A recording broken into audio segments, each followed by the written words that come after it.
வசந்தம் தொலைக்காட்சியின் இரவு நேர பிரதான செய்தி அறிக்கை. முதலில் தலைப்புச் செய்திகள். பாடசாலை மாணவர்களுக்கு போஷாக் உணவு வழங்கும் தேசிய வைபவம் வல்வெட்டித்துறையில் அமைச்சர் பந்துல தலைமையில் ஆரம்பம். புனரமைக்கப்பட்ட காலி ஹிக்கடுவ கரையோர ரயில் பாதை அமைச்சர் கிருஷ்ணா தலைமையில் ரயில்வே திணைக்களத்திடம் ஒப்படைப்பு. காணி மற்றும் போலீஸ் அதிகாரங்களை முற்றுமுள்ளதாக உள்வாங்கவோ அல்லது புறக்கணிக்கவோ முடியாதென அரசாங்கம் தெரிவிப்பு. கொழும்பு மாநகர சபையின் நிதி நிலையற்குழுவின் அதிகாரம் எதிர்க்கட்சி வசம். டெங்கு ஒழிப்பு திட்டத்திற்கு ஐரோப்பிய ஆணைக்குழுவினால் 1.1 மில்லியன் யூரோ நிதி உதவி. ஈரான் மீது தாக்குதல் தொடுப்பது பாரிய அழிவுக்கு வழிவகுக்கும், ரஷ்யா எச்சரிக்கை. இனி விரிவான செய்திகள். முதலில் உள்நாட்டுச் செய்திகள். மண்டினை ஞானத்தில் வாழ்வோர்க்கெல்லாம் உண்டி கொடுத்தோர் உயிர் கொடுத்தோர் எனும் சான்றோர் வாக்கிற்கு அமைய 2012ஆம் ஆண்டிற்கான பாடசாலை மாணவர்களுக்கு போஷாக் உணவு வழங்கும் தேசிய வைபவம் இன்று யாழ் வல்வெட்டித்துறை சிவகுரு வித்தியாலயத்தில் கல்வி அமைச்சர் பந்துல குணவர்தன தலைமையில் இடம்பெற்றது. மஹிந்த சிந்தனையின் பிரகாரம் மாணவர்களின் போஷாக்கினை அதிகரிப்பதற்கும் நாட்டில் எதிர்கால சிறுவர்களை தேக ஆரோக்கியமிக்க பரம்பரையாக உருவாக்கும் நோக்கில் தேசிய போஷாக் திட்டம் முன்னெடுக்கப்படுகின்றது.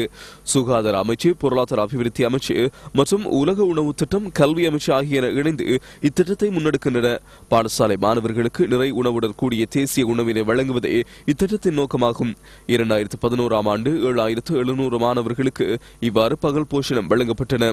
இதற்காக 2800 மில்லியன் ரூபாய் செலவிடப்பட்டது. இவ்வருடம் மாணவர்களுக்கு போஷாக்கு மிக்க பகல் போஷணத்தை வழங்குவதற்காக அரசாங்கம் 2850 மில்லியன் ரூபாவை வழங்கியுள்ளதாக கல்வி அமைச்சு தெரிவித்துள்ளது. இன்றைய நிகழ்வில் பிரதம அதிதியாக கல்வி அமைச்சர் பந்துல குணவர்தன கலந்து கொண்டார். அவர் அங்கு உரையாற்றுகையில் வரலாற்றில் முதல் தடவையாக இவ்வாறானதொரு நிகழ்வு வடக்கில் இடம்பெறுவதாக குறிப்பிட்டார். 2005ஆம் ஆண்டு மேற்கொள்ளப்பட்ட ஒரு ஆய்வின் மூலம் 20-25% இடைப்பட்ட பாடசாலை மாணவர்கள் மந்த போஷாக்கான நிலையில் காணப்பட்டார்கள். இதனை அடுத்து ஜனாதிபதி மஹிந்த ராஜபக்ஷ தனது மஹிந்த கொள்கை சிந்தனை திட்டத்தில் பாடசாலை மாணவர்களுக்கு போஷாக் உணவு வழங்கும் திட்டத்தை பற்றி குறிப்பிட்டிருந்தார். இந்த தேசிய நிகழ்வானது 2006ஆம் ஆண்டிலிருந்து நடைபெற்று வருகின்றது.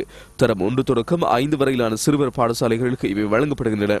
வடமாகாணத்தில் மாத்திரம் 1,90,000க்கும் மேற்பட்ட மாணவர்கள் கல்வி கற்கிறார்கள். இம்மாகாணத்தின் கல்வி அபிவிருத்திக்காக 2012ஆம் ஆண்டிலிருந்து 2016ஆம் ஆண்டு வரையான காலப்பகுதிக்கு பெருமளவு நிதி ஒதுக்கப்பட்டுள்ளது. எதிர்வரும் காலங்களில் ஜனாதிபதி 5000 முன்பள்ளி பாடசாலைகளையும் 1000 இடைநிலை பாடசாலைகளையும் நாடளாவிய ரீதியில் நிறுவ எண்ணியுள்ளார். இவற்றுக்கான நிதியும் ஒதுக்கப்பட்டுள்ளது. இம்முறை உயர்தர பரீட்சையில் கணித பிரிவிலும் விஞ்ஞான பிரிவிலும் யாழ் மாணவர்கள் சாதனை படுத்திருந்தார்கள். அவர்களுக்கு எனது வாழ்த்துக்களை தெரிவித்துக் கொள்கிறேன். பல்கலைக்கழக மாணவர் அமைப்புகள் பல்வேறு சூழ்ச்சிகரமான நடவடிக்கைகளில் ஈடுபடும் இச்சந்தர்ப்பத்தில் யாழ் மாணவர்கள் விழிப்புடன் செய்யப்பட்டது பாராட்டத்தக்கது. எதிர்வரும் காலங்களில் தென்பகுதியில் உள்ள மஹிந்த ராஜபக்ஷ பாடசாலைக்கு சென்று யாழ் மாணவர்கள் தங்களது கலை நிகழ்ச்சிகளை அரங்கேற்றி இரு சமூகங்களுக்கிடையிலும் நல்லிணக்கம் ஏற்படும் வகையில் செயற்பட வேண்டும் எனவும் கேட்டுக்கொள்கிறேன்.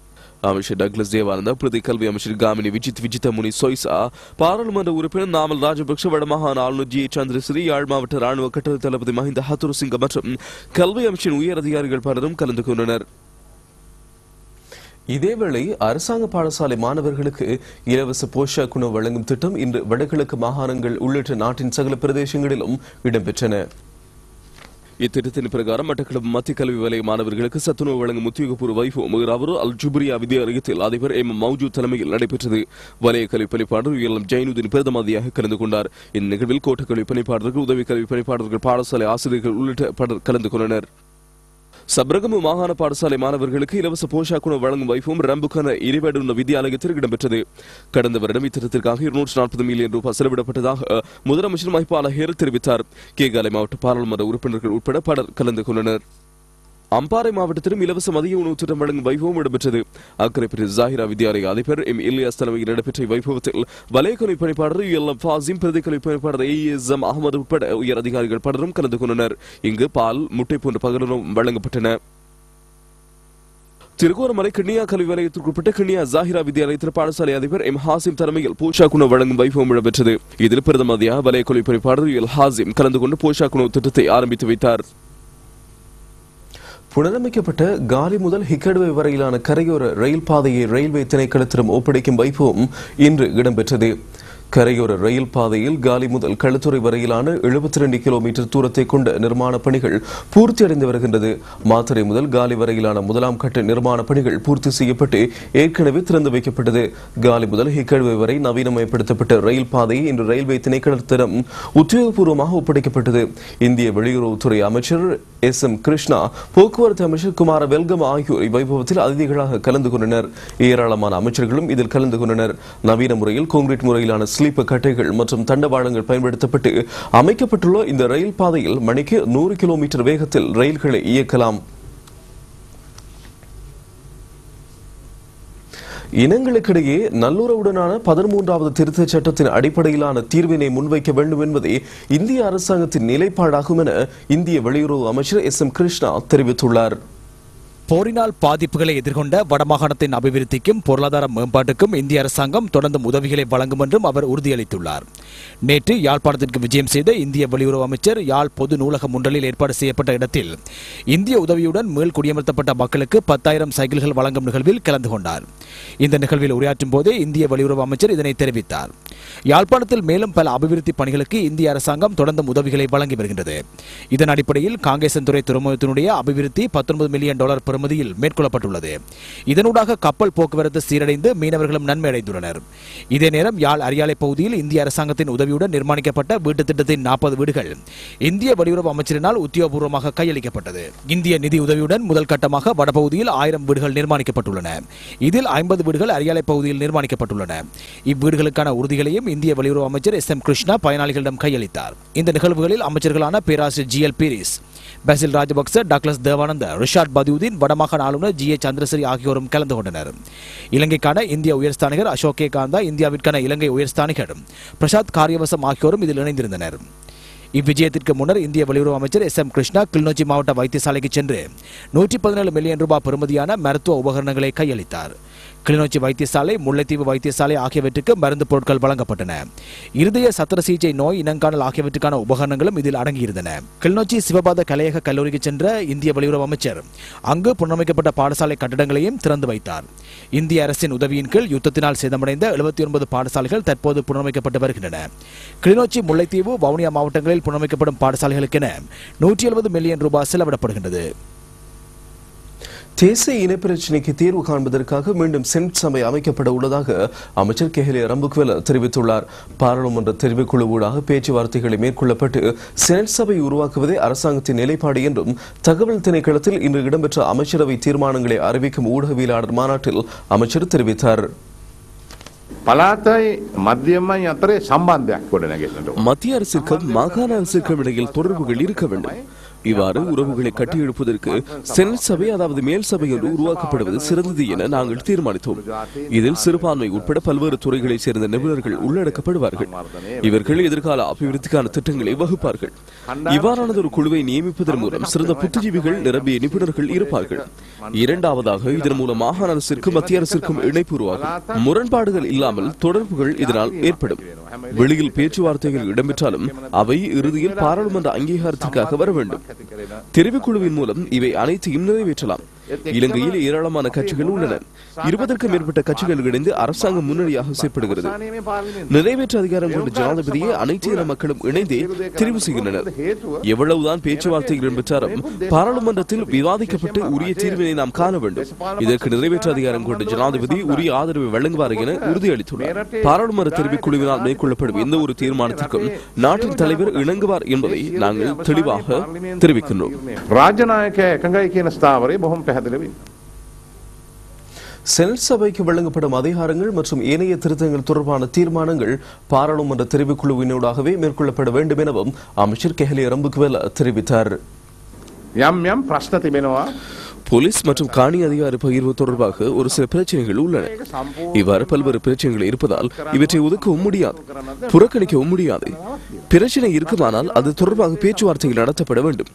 இதுபோன்ற இரு பிரச்சனைகளை தீர்த்து வைப்பதற்காகவே பேச்சுவார்த்தையும் பாராளுமன்ற தெரிவுக்குழுவும் அவசியமாகின்றது. அரசாங்கத்தின் நிலைப்பாடு இதுதான். செனட் சபை மூலம் எதிர்பார்க்கப்படுவது போலீஸ் அதிகாரத்தை அல்ல. பொதுவாக மத்திய அரசாங்கத்திற்கும் மாகாண சபைக்கும் இடையே நெருங்கிய தொடர்புகளை ஏற்படுத்துவதே மேல் சபை அமைக்கப்படுவதன் நோக்கமாகும். செனட் சபாවෙන් බලාපොරොත්තු වෙන පොලිස් බලතල නෙමෙයි. සමස්තයක් හැටියට මේ වැඩ පිළිවෙලේදී පලාතත් මධ්‍යම රජයත් අතරේ ඉතා ප්‍රබල සම්බන්ධතාවයක්. கொழும்பு மாநகர சபையின் நிதி நிலையீர் குழுவின் அதிகாரத்தை எதிர்க்கட்சி கைப்பற்றியுள்ளது. கொழும்பு மாநகர சபையின் ஆளுங்கட்சியான ஐக்கிய தேசிய கட்சியின் வசம் இருந்த நிதி நிலையீர் குழுவின் அதிகாரத்தை ஆளுங்கட்சி கைப்பற்றியுள்ளது. இன்று இடம்பெற்ற நிதி நிலையீர் குழுவை நியமிக்கும் பிரேரணையின் போது ஐக்கிய தேசிய கட்சியின் மாநகர சபை உறுப்பினர் இருவர் சபையின் எதிர்க்கட்சியான ஐக்கிய மக்கள் சுதந்திர முன்னணிக்கு ஆதரவாக தமது வாக்குகளை அளித்தனர். இதன் பிரகாரம் கொழும்பு மாநகர சபையின் நிதி நிலையீர் குழுவின் அதிகாரம் எதிர்க்கட்சி வசமாகியுள்ளது. விளம்பரத்தை அடுத்து உள்நாட்டு செய்திகள் தொடரும்.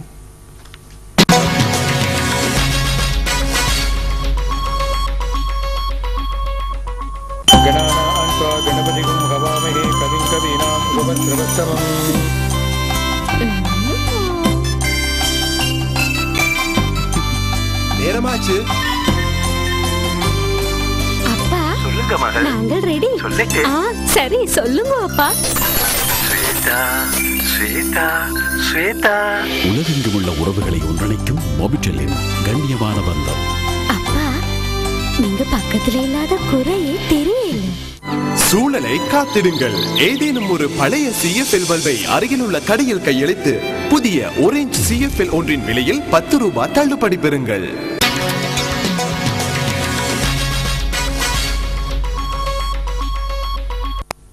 செய்திகள் தொடர்கின்றன. டெங்கு ஒழிப்பு திட்டத்தில் ஐரோப்பிய ஆணைக்குழுவும் இணைந்து கொண்டுள்ளது. டெங்கு மற்றும் ஏனைய நோய்களை முன்கூட்டியே அறிந்து கொள்ளும் திட்டம் ஒன்றை உருவாக்கும் ஆரம்ப கட்ட ஆராய்ச்சிக்கு ஐரோப்பிய ஆணைக்குழு நிதி உதவி வழங்க முன்வந்துள்ளது. உலகில் வெப்ப வலய நாடுகளில் வசிக்கும் மக்களில் 1/3 பகுதியினர் டெங்கு நோய் அச்சுறுத்தலை எதிர்கொண்டுள்ளனர். இதனால் ஐரோப்பிய ஆணைக்குழு இந்நாடுகளில் பல்வேறு திட்டங்களை உருவாக்குவதற்கான நிதி உதவியை வழங்க தீர்மானித்துள்ளது. இலங்கையில் அமல்படுத்தப்பட்டுள்ள டெங்கு நோயை முன்கூட்டியே அறிந்து கொள்ளும் திட்டத்திற்கு 1.1 மில்லியன் யூரோக்களை ஐரோப்பிய ஆணைக்குழு வழங்கியுள்ளது. இத்திட்டத்தை இலங்கையில் முன்னெடுப்பதற்கு அமைச்சரவை அங்கீகாரம் வழங்கியுள்ளது. அடுத்த 4 வருடங்களுக்குள் சுகாதார அமைச்சின் தொற்று நோய் ஆய்வு பிரிவினால் இத்திட்டம் முன்னெடுக்கப்பட உள்ளது. உலகில் பொருளாதார சுதந்திரமுள்ள நாடுகள் வரிசையில் இலங்கை முன்னணி வகிக்கின்றது. தெற்காசியாவில் 1ஆம் இடத்தை இலங்கை வகிக்கின்றது. ஆசியாவில் 16வது இடம் இலங்கைக்கு கிடைத்துள்ளது. உலகில் உள்ள 184 நாடுகளில் 97வது இடத்தை இலங்கை அடைந்துள்ளது. வாஷிங்டன் ஹெரிடேஜ் மன்றமும் வால் ஸ்ட்ரீட் சஞ்சிகையும் இணைந்து மேற்கொண்ட ஆய்விலிருந்து இது தெரிய வந்துள்ளது. இலங்கையில் பொருளாதார சுதந்திரம் 58.3% காணப்படுவதாக அந்த ஆய்வறிக்கை ஊடாக தெரிய வந்துள்ளது. இது கடந்த ஆண்டில் பார்க்க 1.2% அதிகரிப்பாகும். இலங்கையில் வர்த்தகம், நிதி உட்பட மேலும் பல துறைகளில் வளர்ச்சி ஏற்பட்டுள்ளதாக கணிப்பீட்டு அறிக்கைகள் தெரிவிக்கின்றன. இந்தியா, பாகிஸ்தான், பங்களாதேஷ், பூட்டான் ஆகிய நாடுகளின் பொருளாதார சுதந்திர குறிகாட்டி இலங்கையிலும் பார்க்க குறைந்த மட்டத்தில் காணப்படுவது குறிப்பிடத்தக்கதாகும். இந்தியாவில் இது 51.6% உள்ளது. கடும் நெருக்கடிகளுக்கு மத்தியிலும் மின்சாரத்தை எவ்வித தடையின்றி வழங்கப் போவதாக அமைச்சர் பாட்டலி சம்பிக்கரணவக்க தெரிவித்துள்ளார். 45% ஊதிய அதிகரிப்பை கோரி மின்சார சபை தொழிற்சங்கங்கள் சில நேற்று நள்ளிரவு முதல் அடையாள வேலைநிறுத்தத்தை மேற்கொண்டுள்ளனர். மின்சாரம், எரிபொருள், நீர் என்பன மக்களின் அடிப்படை உரிமை. மனித வாழ்க்கையில் இம்மூன்றையும் தவிர்க்க முடியாது. இதன் காரணமாக இதனை அடிப்படை மனித உரிமைகளாக அரசாங்கம் கருதுகின்றது. இந்த உரிமைகளை அழித்தொழிப்பதற்கு எந்த ஒரு சக்திக்கும் இடமளிக்க முடியாது. அதை பாதுகாக்கும் பொறுப்பு அரசாங்கத்திற்குரியது. ஆகவே நாங்கள் தொடர்ந்தும் மின் விநியோகத்தை வழங்குவோம். அது எமது பொறுப்பு. ஆகவே பிரச்சனைகளை ஒரே முறையில் தீர்த்து வைத்து தொடர்ந்தும் மின் விநியோகத்தை வழங்க நடவடிக்கை எடுத்து வருகிறோம். 2006ஆம் ஆண்டு 23% சம்பள அதிகரிப்பு மின்சார சபை ஊழியர்களுக்கு வழங்கப்பட்டது. 2009ஆம் ஆண்டு 22% சம்பள அதிகரிப்பு வழங்கப்பட்டது. இவ்வாண்டு 25% சம்பள அதிகரிப்பு வழங்கப்பட்டுள்ளது. அரசியல் ரீதியாகவோ, அமைப்பு ரீதியாகவோ, தனிப்பட்ட ரீதியாகவோ மனிதர்களின் அடிப்படை உரிமைகளை மீறுவதற்கு இடமளிக்க முடியாது. அமைச்சர் சம்பிக்க ரணவக்க நாரஹேன்பேட்டையில் நிர்மாணிக்கப்படும் இலங்கை மின்சார சபையின் தலைமையக கட்டிடமான விதுலக் பாயவின் நிர்மாண பணிகளை ஆரம்பித்து வைத்து உரையாற்றும் போது இவ்வாறு கூறினார். 10 மாடிகளை கொண்ட இக்கட்டிடம் 2 பிரிவுகளை கொண்டது. 1600 மில்லியன் ரூபாய் செலவில் இக்கட்டிடம் நிர்மாணிக்கப்பட உள்ளது. 150 வாகனங்கள் தரித்து நிற்கக்கூடிய வாகன தரிப்பிடம், 400 ஆசனங்களை கொண்ட மாநாட்டு மண்டபம் உள்ளிட்ட பல்வேறு வசதிகள் இக்கட்டிடத்தில் அமைக்கப்பட உள்ளன. தமிழ் தேசிய கூட்டமைப்பின் முன்னாள் பாராளுமன்ற உறுப்பினர் ஒருவரால் செங்கரடி பலாச்சோலையில் எழுச்சி கிராமம் என்று ஆரம்பிக்கப்பட்ட வீடமைப்பு திட்டம் இதுவரை பூரணப்படுத்தப்படாமல் உள்ளது. 1990ஆம் ஆண்டு தமிழ் தேசிய கூட்டமைப்பின் மட்டக்களப்பு மாவட்ட பாராளுமன்ற உறுப்பினர் ஒருவரால் இவ்வீடமைப்பு திட்டம் ஆரம்பிக்கப்பட்டது. இத்திட்டம் ஆரம்பிக்கப்பட்டு 16 வருடங்கள் பூர்த்தியடைந்த நிலையில் வீடுகள் தொடர்ந்தும் அரைக்குறை நிலையில் பூர்த்தியடையாமல் காணப்படுகிறது. தற்போதும் தமிழ் தேசிய கூட்டமைப்பு சார்பில் மட்டக்களப்பு மாவட்டத்தை பிரதிநிதித்துவப்படுத்தி 3 பாராளுமன்ற உறுப்பினர்கள் உள்ளனர். அவர்களிடம் முறையிட்டும் உரிய நடவடிக்கை எடுக்கப்படவில்லை என இப்பிரதேச மக்கள் விசனம் தெரிவிக்கின்றனர். இவ்வீடமைப்பு திட்டம் பூர்த்தி செய்யப்படாமையினால் இக்கிராம மக்கள் அயலவர்களின் வீடுகளில் தங்கியுள்ளனர். ஸ்ரீலங்கா சுதந்திர கட்சி கல்குடா தொகுதி பிரதம அமைப்பாளர் கலாநிதி DM சந்திரபால அதிகாரிகளுடன் இவ்வீடமைப்பு திட்டத்தை பார்வையிட்டார். கல்கிசையில் பாடசாலை வேன் விபத்துக்குள்ளாகிய சம்பவம் தொடர்பாக உடனடியாக அறிக்கை ஒன்றை சமர்ப்பிக்குமாறு ஜனாதிபதி போலீஸ் மா அதிபரை கேட்டுள்ளார். அத்துடன் பாடசாலை மாணவர்களை ஏற்றிச் செல்லும் போது பாதுகாப்புக்கு முன்னுரிமை அளிக்கும் சிறந்த போக்குவரத்து சேவையை ஏற்படுத்துவதற்கு நடவடிக்கை எடுக்குமாறு ஜனாதிபதி தேசிய சிறுவர் பாதுகாப்பு அதிகார சபைக்கு பணிப்புரை விடுத்துள்ளதாக ஜனாதிபதி ஊடக பிரிவு தெரிவிக்கிறது. பாடசாலை மாணவர்களை ஏற்றிச் சென்ற வேன் ஒன்று கல்கிசை பகுதியில் நேற்று விபத்துக்குள்ளாகியதில் 9 மாணவர்கள் காயமடைந்தனர். இவர்களில் 2 நிலைமை கவலைக்கிடமாக உள்ளது. விபத்துக்கான காரணம் பாடசாலை வேனை ஓட்டிச் சென்ற சாரதியின் கவனஈனமே என தகவல்கள் வெளியாகியுள்ளன. சந்தேக நபர் நீதிமன்றத்தில் ஆஜர் செய்யப்பட்டதன் பின்னர் விளக்கமறியலில் வைக்கப்பட்டுள்ளார்.